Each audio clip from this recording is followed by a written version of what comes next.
V ďalšom videu, v ktorom si tentokrát ukážeme, ako si vytvoriť a nastaviť vlastný web widget. Opäť prejdeme do časti Sites a z horného menu vyberieme predposlednú možnosť Chat widget. Zobrazí sa nám takáto obrazovka a cez práve tlačidlo New môžeme vytvoriť nový Chat widget. Ja tu už pre účely tohto dema mám jeden vytvorený, takže poďme sa pozrieť, ako to vyzerá. Počas toho, ako budeme Chat widget nastavovať, sa nám tu rovno zjavil, takže si môžeme otestovať, ako to v praxi vyzerá. Na tejto ľavej strane si môžeme prispôsobiť jeho štýl a tiež customizovať, ako to teda má vyzerať, kde sa má zjaviť v rámci webu, prípadne priradiť aj fotku chatovacieho avatara. V druhej ponuke máme samotné chat window, kde si nastavujeme to, ako to v danom okne má vyzerať, takže môžeme nastaviť názov, takže môžeme nastaviť nadpis tohto chatovacieho widgetu, intro message, polia z kontaktného formuláru, ktoré chcem zbierať, môžeme customizovať text tlačidla na odoslanie.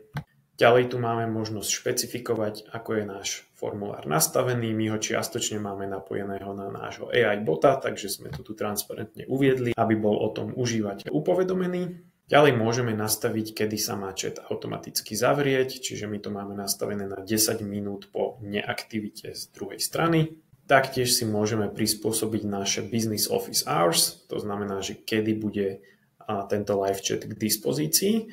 Ak sme mimo týchto otváracích hodín, tak automatizovane zobrazíme správu, že sme offline a k dispozícii budeme nasledujúci pracovný deň. No a úplne dole máme potom ešte additional options, takže môžeme pridať niečo ako powered by. V našom prípade sme si dosadili názov našej firmy a tiež URL adresu nášho webu. No a v poslednej časti messaging si nastavujeme rôzne prevádzkové správy.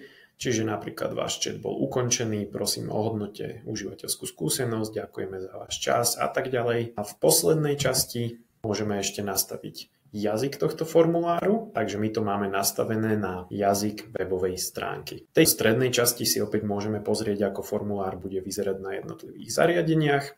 No a keď máme formulár hotový, môžeme ho dať uložiť. Chat widget sa nám úspešne uložil. Keď máme widget uložený, môžeme ho nasadiť na svoje vlastné web stránky a landing page, ktoré môžeme vytvoriť priamo tuto v Lidzuke, alebo si môžeme vygenerovať kód, ktorý embedneme na iný web mimo tohto nášho systému. Fungovať to bude tak či tak. Tak to je k chat widgetom všetko, používajte ich a uvidíme sa pri ďalšom videu.